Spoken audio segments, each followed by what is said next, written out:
they still need to expand further to legitimize themselves. I now ask the question, should the Pac-12 bypass the sloppy teams across the group of 6 that they could go and steal from the Sun Belt and Conference USA? Mm-hmm. And should they instead look at teams in the FCS that have been very dominant and very productive, that maybe don't have the same size of budget at the current moment, but we would be willing to spend if they were given more money from a bigger TV deal? I think that they should go after some of these top FCS teams. What do you think? I would hope so. It is going to bum everyone out if the Pac-12 just limps in with a bunch of teams that you've heard of that you know aren't good. And the casual fan, the casual college football fan, has a very, very low knowledge of some of these FCS teams that are good, that could be moving up, that could be capable of joining this conference. Like, they just won't have it. So maybe they're a little more agreeable than if you were to pull in a team that they know that sucks in the G6. It's like, oh, well, you filled the spot. Instead of, hey, taking a chance, we kind of got boned here, and we're going to keep on. We're going to try to build this, and this is our best method and our best path, and here are the reasons why, and you should be excited for this because it could be great.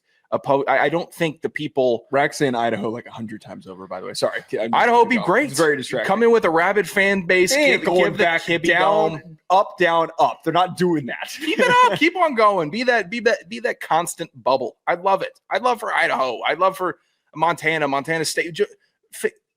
Bring them in because they're going to be getting about the same amount of wins as any other dick in the dirt team that they could be analyzing. And I'm also because I don't have these entrenched ties to college football and the history, but I did enjoy the Pac-12 team format so much in the iteration before it exploded. I thought it made sense to my brain that all the West Coast teams play each other and they are all kind of crazy and they do things different. Like, it made sense. So whatever this iteration is, these mouth breathers are gonna hope that they're getting Pac-12 after dark again, and they're hoping it's gonna be Oregon, Washington. It's not. Hey, it's not gonna be that. It'll be football. It'll be football that's on late on a prime time slot, which I'll watch. So let's at least make it creative and fun and a little bit different, and that's what I would root for with it, because I just wouldn't be as excited if it was just a bland vanilla. Oh, they're out west, so we have to add them, and okay, point A, point B. Now, it is kind of the time to think outside the box while everyone is still thinking outside the box and we don't have the super conference yet. And you have a little bit of freedom. I hope that they could exercise it. I'm talking about the teams that they need to go after, the ones that just like very clearly come to mind. I'm not talking about like Missouri State, who's already in the process of moving up, who didn't really need to move up. I would, and this has been always like talked about, what would it take for North Dakota State, South Dakota State, Montana State to move up? And a lot of the talking points were always they would need an invitation from a premier conference. They weren't going to just do it for CUSA. Yeah. The Pac-12 is a brand that would be that. It is a completely different version of the Pac-12, but I think that all of those programs would absolutely move up, especially North Dakota State. But most importantly, all 4 of those teams have the opportunity to be some of the best in the Pac-12. Their budgets at the current moment, we talked about this on Rufino and Joe 2 weeks ago, and Colorado State fans of all fans got had a complete fit over this because I pointed out that they'd be willing to spend more money than the likes of Colorado State. Colorado State currently has a bigger budget, but as been referenced in Ross Dellinger's piece on latest reporting in reference to the TV deal, Texas State is a team that's rumored, and one of the points that he brought up is that the amount of money that they would be making compared to what they're making in the Sun Belt right now is astronomically higher. The amount of money that would be afforded to all 4 of those programs would be significantly higher. What I'm always looking for a team to jump to, and if I'm the Pac-12, I'm looking for teams that have had historic success. It doesn't do anything for you to sniff around and go and grab Tulane's been good recently, but it's all the way in Louisiana. Yeah. Like, why am I going and doing that?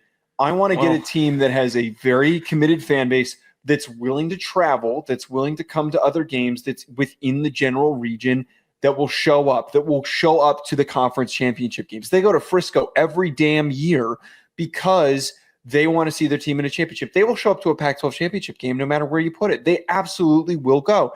I also had somebody recently commented that, oh, well, the thing that you're missing is that those aren't big markets. You're telling me that Boise, Idaho is some massive media market that was the reason for their drive of success to the point where they are now and what they did in the Fiesta Bowl, not that, over a decade ago and maybe 2 decades ago when that was. 18. And in this past year and how successful they've been since they've moved up to the group of 5, they have been good because they have had commitment from their athletic department. I want programs that have shown commitment. I'd even consider Sac State, who has they have been considered. They've been throwing up a lot of money, but they kind of got told they got told to shut the hell up and go home. Good luck this season, Sac State. Good luck. That is.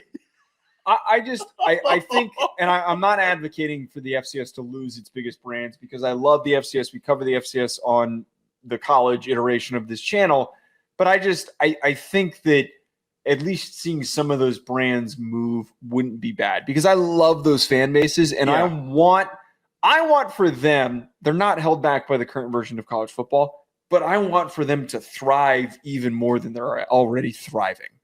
They're also brands. They're good brands. And the South Dakota State brand is strong. North Dakota State, nationally recognized for their dominance. Like anybody that sits down, if not the casual, but somebody that sits down on their couch and watches all of college football on Saturday, that person knows North Dakota State is historically over the last 12 years the best team in the FCS. Like they just know. It's been brought up. They see it. They're in the mix. So that's built in. Montana State, you have a rival. These 2 rivalry games, if they were brought in, it fits. They would be some of the most consumed content on CBS. Not for the CBS in general, but like for the Pac-12's media deal, will be some of the most watched games. You get Brawl of the Wild, marker game, actual TV coverage, and fully taken seriously, and not the half-assed halftime breakdown where, okay, we'll talk about the game for 3 minutes, and then we're going to get to what the SEC did today. Like if you give them a full slot and let people learn about them and show off what the entire – what are you smirking at? I clicked into the questions, and Rack's question, we can't read any of these. We can read Ryan Center Wi-Fi's. Are you looking at the hack bag? God damn it. I opened it very briefly, and he brought up how I just casually – threw a teammate under the bus for cheating on a girlfriend. God damn it, dude. Sorry. Smirk Herb Street over here is making sorry. I can't. I'm sorry. You know what? I should apologize to the listeners because we have audio listeners and listening to somebody completely lose their train of thought because of a smirk, unprofessional. So God, he's the worst. He's the worst. I think on audio side, it makes it more funny. Yeah. I think that these brands could translate. I think the schools and the fan bases would translate well. And it only took us, what would you say, 2-3 months when we started doing the FCS show to understand like, oh, well, this is who we got to focus on. Yeah. Like we want to focus on everybody. We try to focus on everybody, but the cream of the crop really is juicy, and they should be taken seriously as additions for that conference. I don't know why I didn't like your description of the cream of the crop being juicy. My last point with this easy example, JMU in Harrisonburg.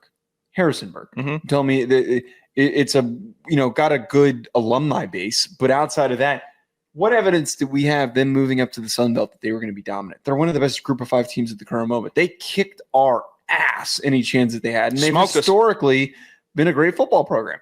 Go after the teams that have shown commitment and desire to be tops of their conferences, of their levels.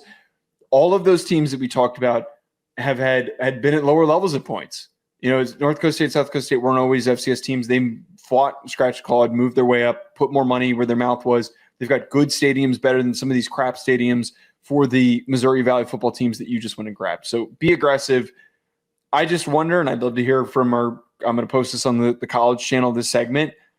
I'd love to know what these fan bases think, because I think some have aspirations to move up and they want to. I think they should, and I don't think they shouldn't settle. Don't settle for less. Stay and continue to reign kings in the subdivision rather than go to the American or go to any of these other Like, oh, we're G5. Oh, are you? Does it really matter anymore? Because for all your G5 talent, gems aren't going to really be there anymore. All I can think about, what I really want, say only North Dakota State moves up. Mhm. All I want, I truly believe this. If Boise State can go to the college football playoff, all I want is to see North Dakota State squaring off with Alabama. That's all I want. Give it to me. That would be great. Running a 2 tight end set with a fullback. Mm-hmm. Get ready. You guys you're some big boys over here. Are you kidding me? You guys are some big boys, and you're strong, and you're 5-star. Imagine the aberration and the potential for them to host Alabama in the Fargo Dome. When's oh my God. When's the last time? Create chaos. When's the last time an SEC team has seen 2 fullbacks in one play? But better yet, we've never seen Tennessee travel to the Fargo Dome. I take it. They would be in utter whirlwind. I want to see the Fargo Dome expanded to 90,000. I want a comically large Fargo Dome, and I want North Dakota State to run the group of 5, group of 6. That's all. I just got worked up thinking about that. That's the first thing I'm doing in CFP 26 is I'm making North Dakota State into a Pac-12 team.